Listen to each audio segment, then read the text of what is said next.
do Fonsecão. Oferecimento: Pousada Gospel, Fundação Nacional Ordem de Defesa do Brasil, Visão de Midas Reabilitação de Crédito.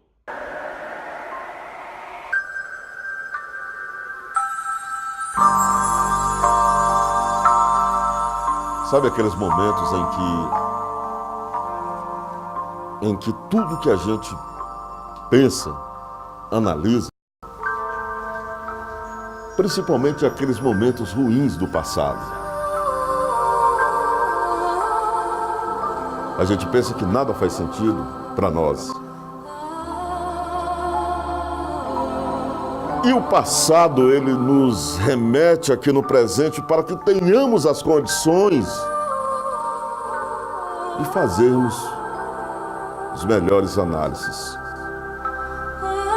Dito isso, há muito tempo existia um rei, que este rei tinha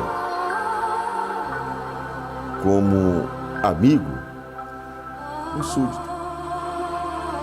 E este rei também tinha mania de caçar, e sempre nessas caçadas ele levava em sua companhia este fiel súdito.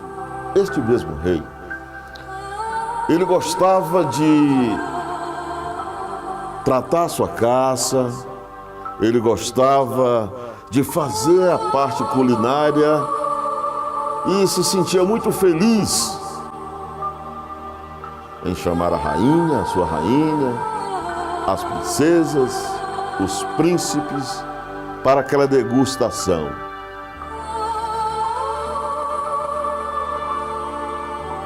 Em uma certa ocasião, esse mesmo rei, depois que voltou da sua empreitada, estava na cozinha e de repente acidentalmente o rei corta um dedo. Lembram? Naquele momento em que ele estava tratando a caça, o rei acidentalmente corta um dedo e foi aquele maior estresse no palácio. Os médicos reais viram as princesas, os príncipes. Ô pai, o que foi isso? O filho, a filha perguntava. A rainha diz: calma. Então, depois do rei medicado, de uma certa forma, já um pouco mais calmo, ele recebeu em seu leito real aquele fiel súdito. O fiel súdito chegou para Vossa Majestade e disse: o senhor está bem? O senhor está melhor? Indagou o fiel súdito. Então Vossa Majestade respondeu ao fiel súdito que sim, estava bom. E o fiel súdito disse ao rei que tudo que Deus faz é bem feito. Ora, o rei perdeu um dedo. E num ataque daqueles assim, inexplicáveis, o rei determinou a sua guarnição real que levasse aquele fiel súdito ao calabouço, a uma prisão. Assim a guarnição real fizeram. Passaram os dias, este mesmo rei saiu de mata adentro, claro, desta vez sozinho, não mais na companhia do seu fiel súdito, pois o fiel súdito estava em cárcere, ou seja, preso no calabouço. Ao adentrar de mata adentro, o rei ele foi capturado por uma tribo de canibais. Essa mesma tribo de canibais tinha um ritual de sacrificar os seres humanos aos seus deuses.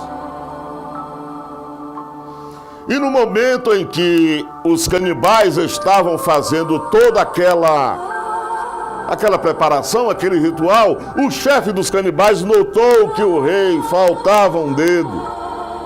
Ora, não era um ser humano perfeito. E isso para os canibais era como se fosse uma maldição. O chefe dos canibais determinou que soltasse e que tirasse da presença dele aquele ser humano imperfeito. Lembra?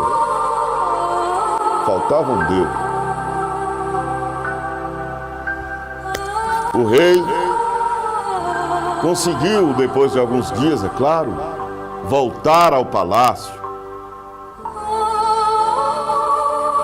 Desnutrido, abatido, foi aquela confusão. Foi tratado pelos médicos reais. Passou alguns dias. O rei, depois de recuperado, lembrou, sentiu saudades. Ele sentiu saudades daquele fiel súdito e então determinou a sua guarnição que o retirasse imediatamente do calabouço e trouxesse à presença do rei aquele fiel súdito. E assim foi feito. Ao entrar na presença real de Vossa Majestade perguntou àquele fiel súdito: por que tu disseste que tudo que Deus faz é bem feito?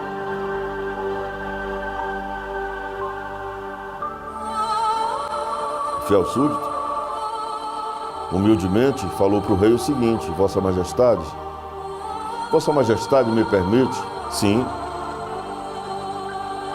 Eu já tomei conhecimento do que aconteceu com Vossa Majestade. Se eu tivesse ido com Vossa Majestade, eu teria sido sacrificado, porque eu sou um ser humano perfeito. Em mim não falta nada. Então, o que o meu Deus fez foi apenas me guardar. É importante que cada um de nós analisemos isso a fundo e coloquemos em nossa cabeça que tudo que Deus faz é bem feito. No ar, o comando do Fonsecão.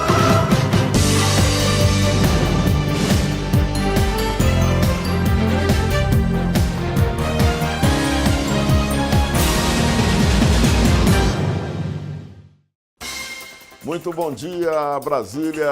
Bom dia, capital da República do meu país. Hoje é um dia mais do que importante. Hoje é o dia da proclamação da República. Olha, e você acredita que tem muita gente por aí que sequer sabe o significado desta belíssima data? Outras pessoas, que chegam até a reverenciar esta data, sendo como uma das mais importantes, do nosso calendário cívico brasileiro.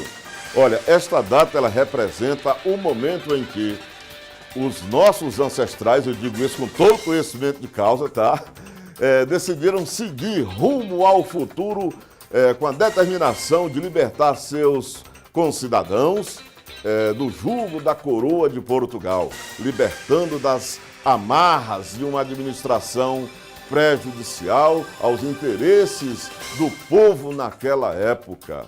Eles conseguiram hoje esta realidade que desenha o nosso presente. O comando do Fonsecão não podia deixar esta data em branco e dedicou este programa a uma reflexão profunda com confrontos dos atos do passado aos nossos atos atuais, Coisas que os nossos antepassados, como os nossos irmãos de hoje, aqueles brasileiros que lutam pelas melhorias na qualidade de vida, que os mais carentes exigem. Os verdadeiros brasileiros que somos realmente? Será que somos realmente brasileiros? Somos gente humilde que, apesar de termos o maior potencial alimentar do planeta, ainda somos um povo ordeiro que aceita as imposições de grupos internacionais. Como temos que agir rumo ao que devemos seguir e as metas que devemos atingir para atender os interesses de quem? Melhor pular essa parte. A todos que nos assistem e principalmente para esta meia dúzia ou dúzia e meia que se importa verdadeiramente com os rumos deste país, eu, Fonsecão, um amigo fiel que vai lutar pelas demandas que o nosso povo mais humilde vem reclamando e que ainda não foi atendido. Meu muito bom dia, mais uma vez, e acredito, tenho fé no maior arquiteto do universo, esta fé que nos remete a jamais, em hipótese alguma, a abandonar o sonho republicano. Salve, meu pai, abençoa minha mãe, que Deus nos proteja de todo o mal. Amém. Deus salve o Brasil. Bom dia, querida. Tudo bem, Samanta? Bom dia, Fonseca. Estamos aqui no ar no comando e hoje é um dia importante, dia da proclamação da República, como você já falou, e é o dia da minha estreia. Então eu convido a todos vocês, eu sei que é feriado, aquele dia tá friozinho, mas vamos participar. E para participar aqui é fácil. Você pode inclusive participar ao vivo pelo WhatsApp, pelo Facebook do programa, mas principalmente eu quero convidar você a acessar o nosso site www.comandodobrasil.tv.br. O endereço está aqui na sua tela. Agora, como eu não tenho decorado, vamos dar pausa bem aqui. O nosso WhatsApp, você também pode participar, como eu já disse. É aqui de Brasília, 983836776. A gente vai ler aqui a sua participação sobre esse tema que interessa a todos nós, né, Fonsecão? Claro, com certeza. República, aquela forma de governo, né, Fonsecão, em que os representantes, o chefe de Estado eleito pelos representantes dos cidadãos ou dos cidadãos. Tem a quem goste, que fale que o Brasil ainda merecia ser uma monarquia. Eu não sei, mas eu sei que o rei aqui é você, Fonsecão, é o nosso comando. Somos todos nós, queridas. A partir do momento em que a proclamação da República foi institucionalizada no país, né, então os povos, as pessoas passaram a ter os seus representantes legítimos. E isso é muito bom, querida, né? A democracia, país democrático é outra coisa. É outra coisa, a gente só tem que comemorar.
Turismo Nacional. Oferecimento. Fundação Nacional Ordem de Defesa do Brasil.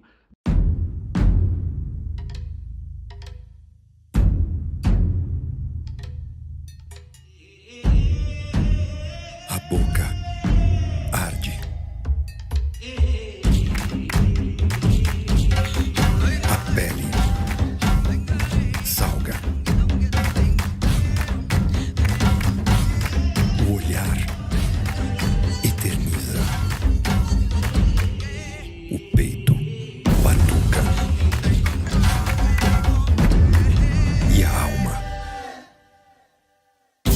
sente. Salvador é uma festa para os sentidos. Venha ouvir os sons, provar os sabores e sentir os cheiros dessa cidade surpreendentemente diferente.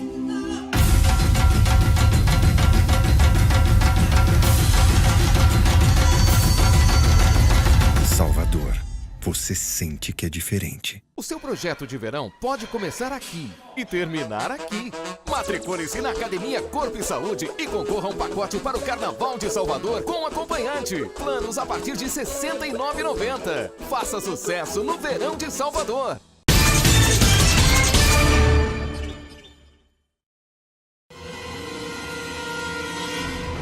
O comando do Fonsecão tem a característica de tornar as pessoas mais humanas. Temos o ato de afirmar que nunca se viu tanto crime como agora. Mas não é correto raciocinar assim. É mais fácil julgar do que pesquisar. Posso afirmar que isso não é verdade. A realidade é que, desde o começo da humanidade, assistimos momentos terríveis de criminalidade.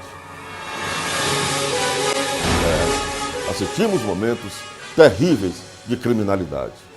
Ou quem não sabe que Caim matou Abel? A humanidade tem vivido ao longo dos séculos crimes absurdos. Vejo alguns relatos que abalaram a humanidade em todas as épocas. Eric Smith, nascido em 22 de janeiro de 1980, é um criminoso americano preso pelo assassinato, abuso sexual e mutilação de Derek Robbie, de 4 anos de idade. Smith atraiu Robbie para um local remoto, em um parque. Lá, o estrangulou, bateu com um par de pedras grandes em sua cabeça, despiu o corpo e estuprou com um galho de árvore. A morte foi seguido de Robbie. Smith diminuiu o assassinato. Em 1994, Smith foi condenado por assassinato em segundo grau. Decidiram pela prisão perpétua como pena. Daniel Petrie. Um crime motivado por uma discussão durante um jogo online vira notícia no Brasil. Após a briga, Daniel teria estrangulado seu amigo Gabriel e, ao vê-lo desacordado, decidiu escondê-lo no sótão. Amarrou o corpo a um fio na tentativa de suspendê-lo. Como estava muito pesado, o assassino cortou as pernas de Gabriel com uma faca e, quando chegou na parte óssea, pegou uma serra. Isso, segundo relatos da delegada que tomou o depoimento do assassino. No entanto, o laudo pericial desmentiu a versão de Daniel. A perícia declarou que Gabriel estava vivo quando teve suas pernas arrancadas com a serra e que também sofrera abuso sexual. A causa da morte foi hemorragia pelo corte. Mary Bell, condenada em dezembro de 68 pelo homicídio doloso de 2 meninos, Martin Brown, de 4 anos, e Brian Howe, de 3 anos. Bell tinha 10 anos de idade quando matou Martin e 11 anos quando matou Brian. Foi condenada por asfixiar Martin, de 3 anos, e jogá-lo no segundo andar de uma casa abandonada. 2 meses depois, matou Brian Howe, de 4 anos de idade, em um local perto de uma linha de trem, onde outras crianças costumavam brincar em meio a carros abandonados. A menina, após estrangular e perfurar as coxas e genitais do menino, escreveu a letra M em sua barriga. Também foi acusada de tentar estrangular 4 outras meninas. Foi considerada culpada de homicídio involuntário em 17 de dezembro de 68. Em seu diagnóstico, psiquiatras descrevem sintomas clássicos da psicopatia. Neste dia 15 de novembro, quero realçar que o povo brasileiro ainda é o povo mais ordeiro, pacífico, trabalhador, que se entrega de corpo e alma à família e que busca a felicidade. Se porventura criminosos aterrorizam a sociedade, eu prefiro afirmar que a desigualdade social leva a este quadro. Na verdade, a história registrou ao longo dos séculos personagens que assolaram e abalaram cidade, países. Deus reservou para nós o Brasil, um clima de independência, de melhoria. Por isso, o nosso conselho é para que você, que está se enveredando no mundo do crime, pense bem, pense bem. Pense nas consequências, pense que o crime não compensa. Quantos amigos meus, seus, estão presos? Pense nos pais, nos seus filhos. Na verdade, pense em você, que tem essa vontade de arrumar um dinheiro para conseguir um alimento. Meu Deus, ajude estes cidadãos que se entregam, que estão perdidos, desorientados.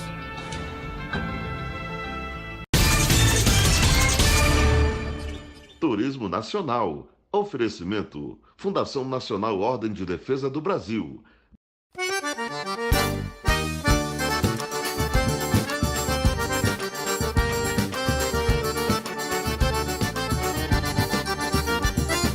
Conheça um paraíso que está de braços abertos para você.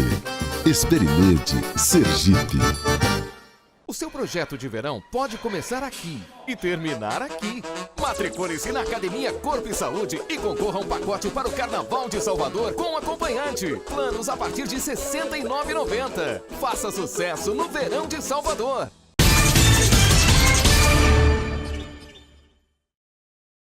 O dia 15 de novembro determinou um novo horizonte para os brasileiros, suas aspirações, sonhos e vontade de prosseguir um novo caminho. E aconteceu em 1889, quando o Marechal Deodoro da Fonseca baniu o imperador Dom Pedro II e sua família real. E com isso se deu a queda da monarquia e então instaurado o governo republicano presidencialista. Diego, para você, o que significa o dia 15 de novembro? É uma data que, convenhamos, né? Para o Brasil, embora seja proclamação, mas não condiz com a realidade, infelizmente. E o que significa república? Você sabe? O significado mesmo da palavra, não. Sei, é uma forma de governo, né? Mas a princípio o significado da palavra mesmo eu não sei. Eu acho que porque nós somos de Alagoas, né, onde a proclamação da República aconteceu, então para a gente é uma data muito importante e eu acho que para o país inteiro, né, é uma data que a gente teria que comemorar, mas infelizmente com todos os acontecimentos no país, a gente não tem muito o que comemorar nessa data.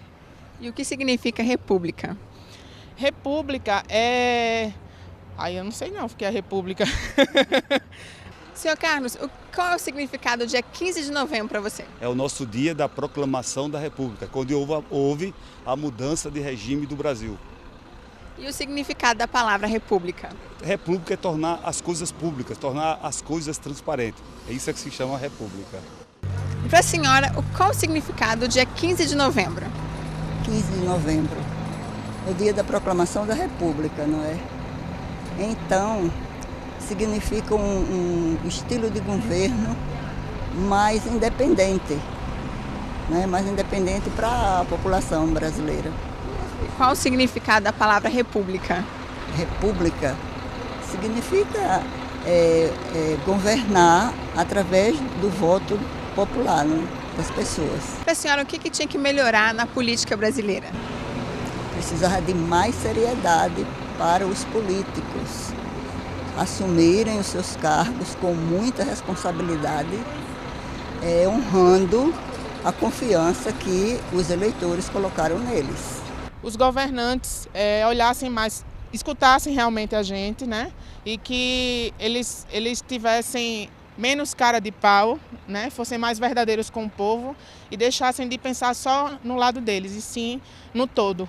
Acho que vem de cima a baixo, né? Acho que é da questão da população ter mais consciência crítica em cima da política e a partir disso você eleger melhores representantes. Porque, né, que você falou, é eleito pelo povo, né? Significado.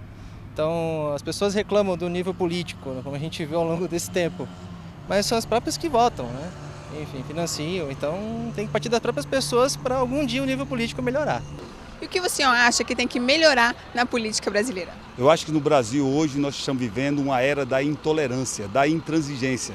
E aí nós só chegaremos a um acordo no momento em que pudermos nos unir. Eu acho que este momento deve ser o momento do diálogo em prol do bem do Brasil e não de facções ou de partidos. O Brasil precisa da união de todos.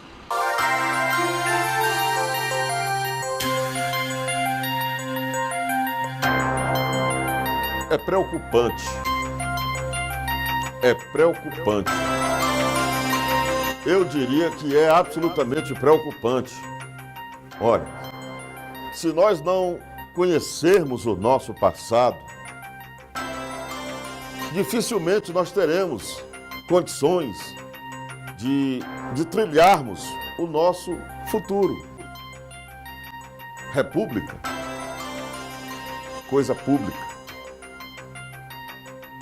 Muitas pessoas, no âmbito jurídico, chegam a me perguntar determinadas coisas que eu imagino a falta de interesse sobre a história do nosso país. No momento em que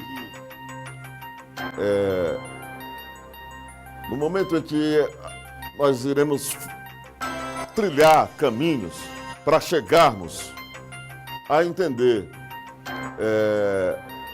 resumidamente, porque é um tema muito longo, mas eu vou tentar aqui fazer uma retrospectiva histórica. E olha, acredite, os meus primos que moram no Rio de Janeiro sabem coisas que se eu chegar a dizer aqui na televisão, vão imaginar que a gente está no lorota, mas não é.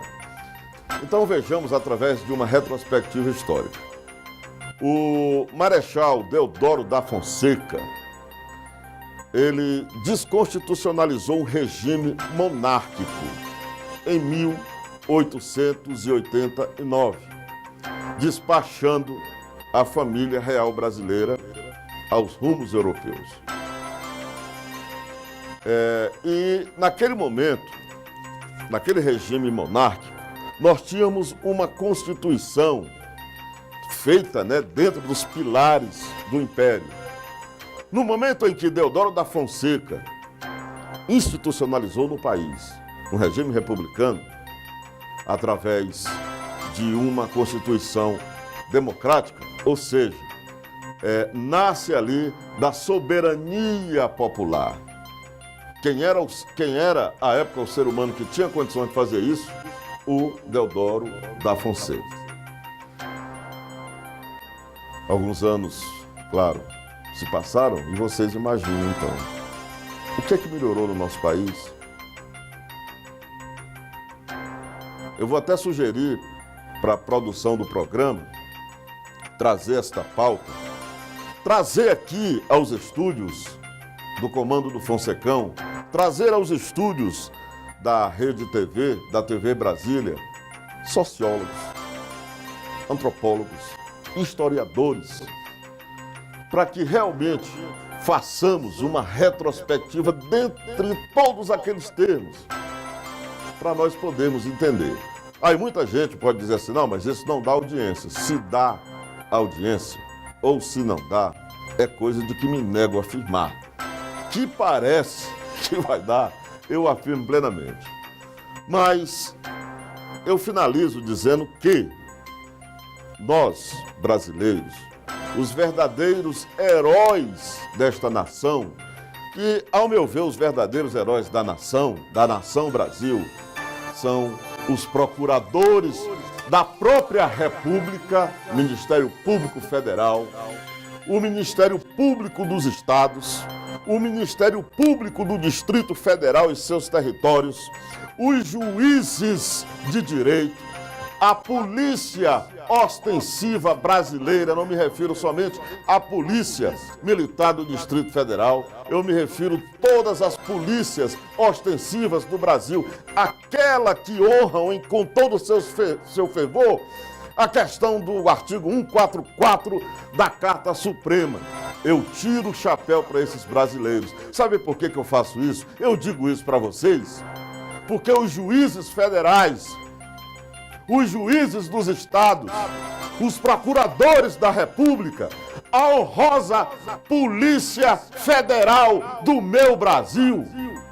Essas pessoas, eu acredito fielmente que elas acreditam como eu, como você, no sonho republicano. É a minha opinião.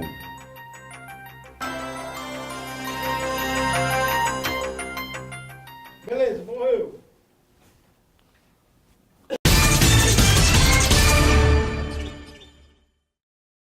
Turismo Nacional. Oferecimento. Fundação Nacional Ordem de Defesa do Brasil.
Ô Seca, bom dia. Bom dia. Você agora está na condição de entrevistado e não apresentador. Você que é descendente do homenageado de hoje, 15 de novembro, que é o Marechal Deodoro da Fonseca, você tem alguma coisa a dizer sobre a importância, já que você é descendente dessa figura notável, histórica brasileira, sobre a grande importância para a história que é o Marechal Deodoro? Bom dia, Luiz. Bom dia aos amigos, telespectadores do comando do Fonsecano. Agora aqui a missão não é fácil, porque existem alguns assuntos assim que não é de conhecimento público. Enfim, essa data do dia 15 de novembro 1889. Eu digo assim, 1889, porque todas as vezes que o meu primo, o Eduardo Fonseca Júnior, carioca, escritor, jornalista, é um homem absolutamente antenado, centenário, antenado com essas coisas, enfim, históricas. E o Eduardo já me confidencializou algumas coisas, algumas passagens de Deodoro da Fonseca que não é do conhecimento da grande massa. Por exemplo, nós sabemos que o Deodoro era um homem absolutamente íntegro e correto. Mas dizem que os únicos 2 seres humanos que tinham coragem de repente, enfrentá-lo, né? Enfrentá-lo, confrontar ideias, 2 irmãs que não aparecem na história, né? Então, elas imaginavam que o Deodoro gostava muito de namorar, esse tipo de coisa, e eu acredito que existe aí um pouco não de exagero por parte do Eduardo, mas de todas, ele e o Eduardo, ele sempre fala que é um homem que é um admirador do sexo feminino, e ele diz que tem a quem puxar e faz essa referência a Deodoro, mas eu não vou entrar muito nessa questão. Mas é um ponto importantíssimo desses 2 seres humanos que teriam coragem, que tiveram coragem em determinados momentos de enfrentar Deodoro, no bom sentido. Mas, como brasileiro,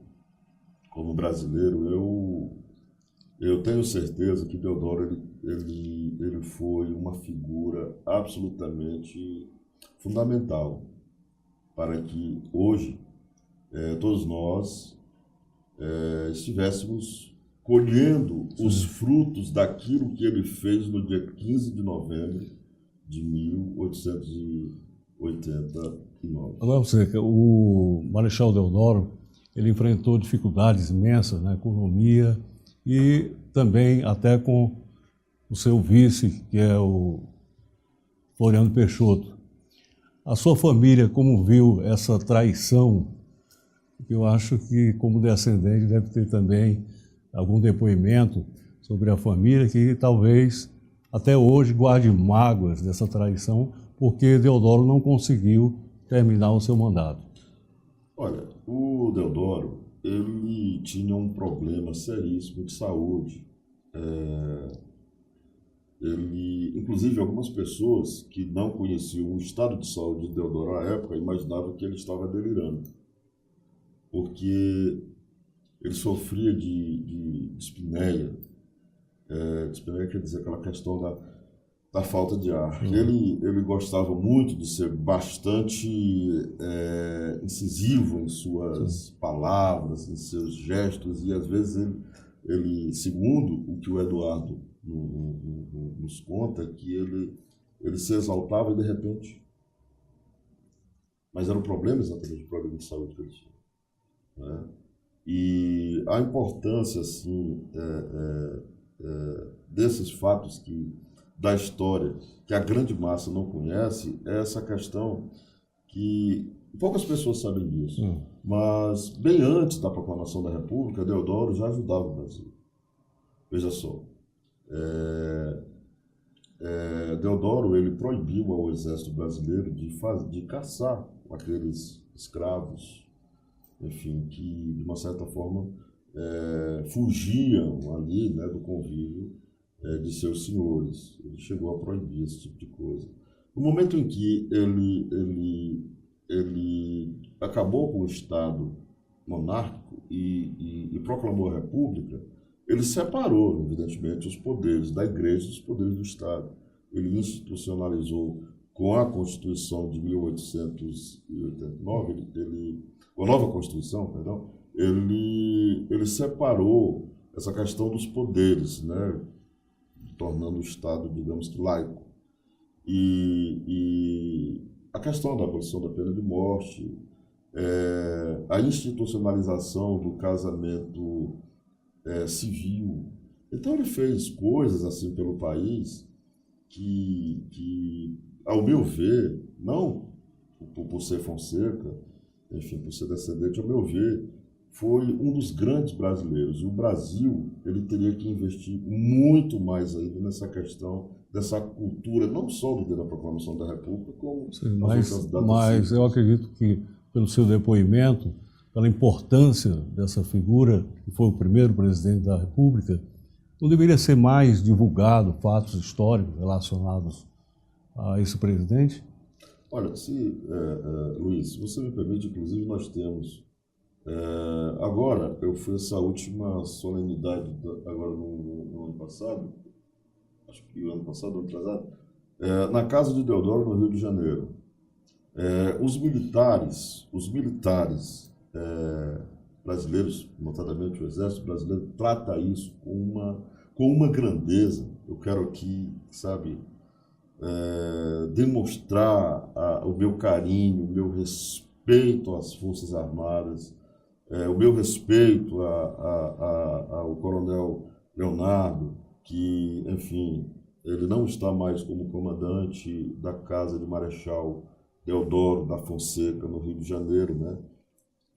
Mas, enfim, sempre que eu tenho a oportunidade de ir no Rio de Janeiro, de conversar com ele, e eu, particularmente, em alguns desses encontros do dia da proclamação da República, eu sou convidado, tanto eu como os outros parentes, descendentes vivos, né? Nós somos convidados a participar desta data tão cívica. E o que a gente vê que esta data, Luiz, ela é muito comemorada no meio militar. Mas essa mensagem tem que chegar mais com os alunos das escolas, não é? E eu acho que a sociedade civil deve, não é, tomar conhecimento desse papel importante de Deodoro, né, para o mundo atual que nós vivemos, que é essa vida republicana, que com erros e às vezes até poucos acertos, mas foi uma fase moderna e importante para o Brasil. Não, eu tenho certeza, enfim, em todos os termos, absolutamente certeza, que esta data ela representa o marco de um início de uma democracia sólida. Claro, até mesmo pela história, boa parte de uma linha, né, da população brasileira tem conhecimento de que Deodoro enfrentou muitas dificuldades com relação ao seu governo. Deodoro fechou o Congresso Nacional, enfim, ele teve muita dificuldade de administrar o país, tendo em vista aquela coisa acirrada, não é, que o Floriano Peixoto proporcionou à época. Você tem uma ideia, o Eduardo, eu acho até um pouco de exagero da parte dele. O Eduardo Fonseca, ele detesta qualquer um que venha a fazer, que tenha, sabe, algum tipo de simpatia por qualquer Peixoto, enfim. O Eduardo II, outra coisa que a grande população não sabe disso, segundo Eduardo, quando Floriano Peixoto assumiu a presidência da República, naquela época, claro, ele quis extinguir a família Fonseca do estado do Rio de Janeiro. Por quê? As únicas pessoas, ele sempre brinca comigo, primo, você é do lado dos primos ricos. Não, do lado dos primos ricos é você. Então, assim, nós temos uma cidade aqui no Nordeste, no estado do Ceará, que praticamente aqueles Fonseca que a gente chama os primos mais pobres, foram para esta cidade que hoje é chamada São Benedito. Na época era um povoado, enfim, viera a se tornar cidade muito tempo depois. São Benedito, no Ceará. Lá respira Fonseca. Este é um exemplo clássico porque o meu avô, o pai do meu pai, né, o meu avô, primeira geração, Florencio Lopes Fonseca, de memória, Deus o tenha no bom lugar, ele é desta cidade, de São Benedito, no Ceará. Claro, se apaixonou por minha avó, uma moça do Piauí, e terminou, enfim, criando raízes, enfim. Mas a história, ela nos mostra que este ato, que eu chamo isso um ato heróico. E para você ter uma ideia também, Luiz, é interessante dizer isso, que o Deodoro, ele, antes de proclamar a República, tem outras particularidades que eu acho que não é um caso falar, mas antes de ele proclamar a República, ele recebeu através do Clodoaldo da Fonseca, sobrinho, não é, de Deodoro, ele recebeu uma turma de militares já doentes, já à época no Rio de Janeiro, a pedido dele, deste sobrinho, né, primeira geração. E daí então ali, quando chegou aquele pedido do Clodoaldo da Fonseca para Deodoro receber aquela equipe de militares, e no momento Deodoro foi convencido de que realmente o dia histórico seria o dia 15 de novembro de 1889, Deodoro sempre dizia, vou entregar o Brasil aos brasileiros. E para finalizar, uma das últimas frases de Deodoro da Fonseca foi exatamente essa. Isso aí eu também ouvi também da boca do Eduardo. Sim. No leito de morte. Ele recebeu a figura do Hermes da Fonseca, que já era o oitavo presidente do Brasil, depois, claro, o oitavo presidente do Brasil. Ele disse que ali morria o derradeiro escravo do Brasil. E tem uma foto também, uma foto histórica, que o Brasil não conhece essa foto, acredito que os mais estudiosos da República não conheçam isso, mas nós temos uma foto, nós vamos mostrar. Eu queria trazer essa foto, que está no meu escritório, lá no Nordeste, mas a minha esposa, a doutora Francisca Fonseca, não permitiu. Mas eu tirei uma foto da foto e vou mostrar para os nossos telespectadores Deodoro. Está sendo doada pelos descendentes do ilustre marechal e foi pintada pelo artista plástico piauiense Fábio André. Neste momento, o senhor José Lopes de Araújo Fonseca, sobrinho tataraneto do Marechal Deodoro da Fonseca, fará a entrega simbólica da referida obra ao diretor do Museu Histórico do Exército, comandante do Forte de Copacabana.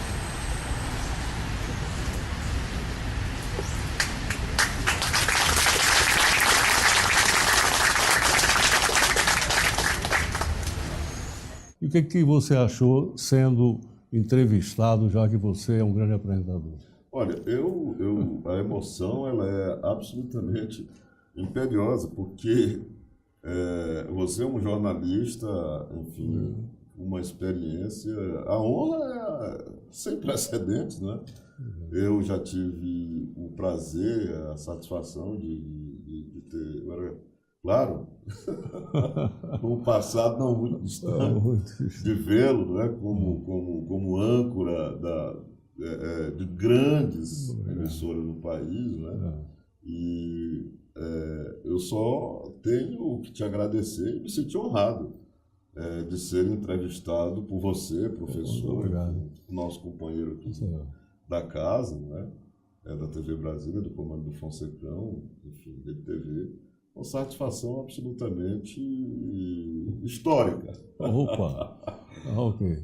Então, Fonseca, olha, meus parabéns, né? Os parabéns dos telespectadores, acredito que estão encantados com esse seu depoimento histórico e queremos então agradecer aos telespectadores do comando e desejar a você, né, todo o sucesso que você merece à frente desse programa. Muito obrigado.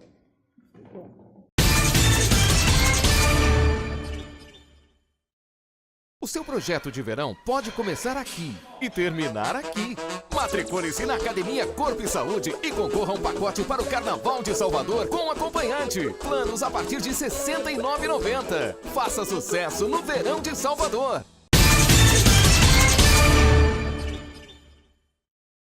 Um bom dia a você, um bom dia a todos aqui do comando trabalhando em pleno feriado. E aqui do meu lado, como você já disse, é Acilino Ribeiro, subsecretário de Movimentos Sociais e Participação Popular. Acilino, de guerrilheiro a pacificador, como é que deu essa transformação na sua vida? Interessante, né? Ou seja, de guerrilheiro a pacificador. Me lembrou uma frase que eu vi no jornal também, uma época, né? De incendiário a bombeiro. Ou seja, a gente tem trajetórias na vida, a vida são ciclos, né? E também a história tem seus ciclos, né? Eu participei de várias lutas durante toda a história da minha vida. E ainda com 15 anos de idade, o Brasil vivia uma ditadura militar e a partir daí eu entrei no movimento estudantil, depois no movimento um movimento político chamado MR8, Movimento Revolucionário, vinha do Partido Comunista Brasileiro.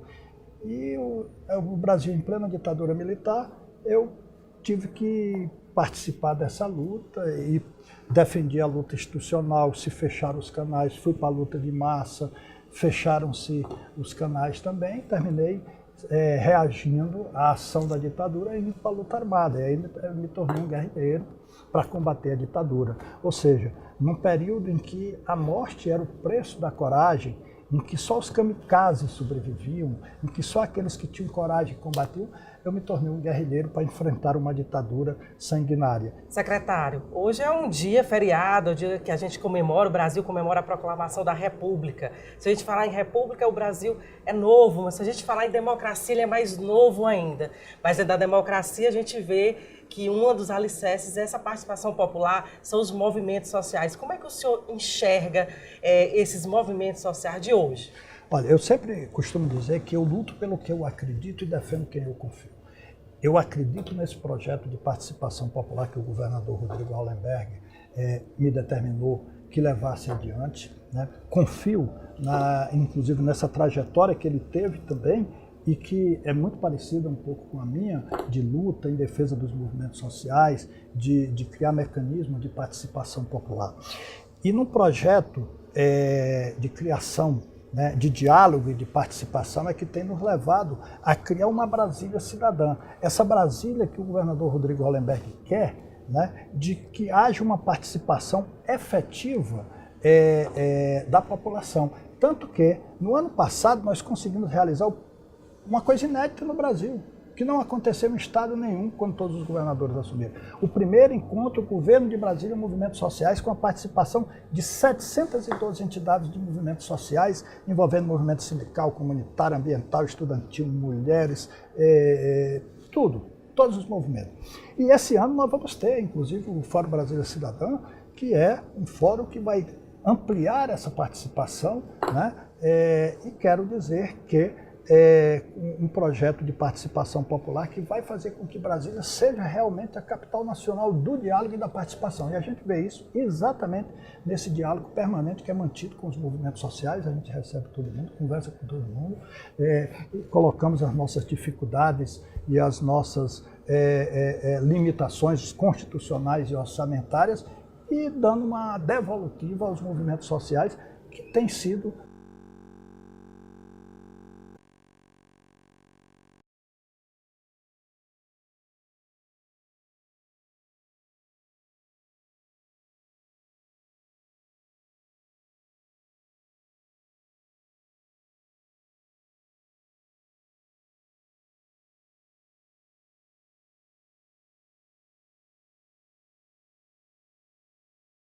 dizer. O que aconteceu com a esquerda no Brasil? Como é que o senhor avalia?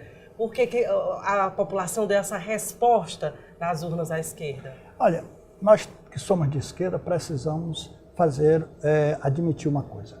A esquerda precisa fazer uma autocrítica. Ela precisa se refundar, se recriar, se reorganizar, porque foi um tombo muito grande. Mas as grandes lideranças, se a gente pegar, por exemplo, o PT, eles não estão fazendo essa análise. Não admitem. Mas isso tem que acontecer. Eu mesmo já lancei a nível nacional, inclusive, uma proposta de uma nova esquerda. Agora, não é uma nova esquerda que vai manter os mesmos dogmas. Não, nós precisamos de uma nova esquerda sem dogmas, sem sectarismos, sem esquerdismo. E não ser só também uma esquerda vermelha. Eu acho que ela tem que ser uma esquerda vermelha, marxista, revolucionária, mas tem que ser também uma esquerda multicolorida. Digamos que uma esquerda arco-íris, com as várias cores do arco-íris. Uma esquerda vermelha, marxista, revolucionária e vermelho na sua origem, verde, amarelo, azul, anil, ou seja, verde com os movimentos ecológicos, ambientalistas, azul com os movimentos pacifistas de defesa dos direitos humanos, anil, né, que é o lilás, com os movimentos de políticas afirmativas de LGBT, de mulheres, uma esquerda amarela, né, vanguardistas, que vai desde os black blocs aos simpatizantes da Madre Teresa de Calcutá, uma esquerda laranja, né, que são os intelectuais, orgânicos ou não orgânicos, né? Então uma esquerda que tenha todas as cores e que seja um espaço de convergência, né, e de integração, tanto dos partidos como dos políticos de esquerda, os partidos progressistas, como os movimentos sociais, as organizações populares, as redes sociais, os coletivos populares, né? Uma esquerda que congregue, que discuta, debata os seus pontos de convergência e não que vá ficar remoendo coisinhas do passado e um partido querendo tutelar o outro. Obrigada, secretário.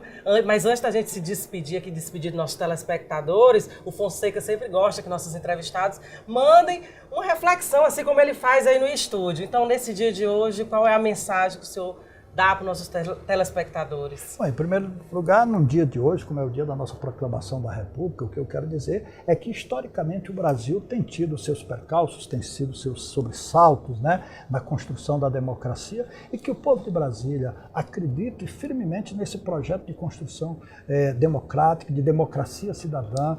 Estado democrático de direito é uma coisa, Estado de direito é outra. O Estado de direito até uma ditadura pode ser, como a ditadura militar dizia que era, né? E, na verdade, não é.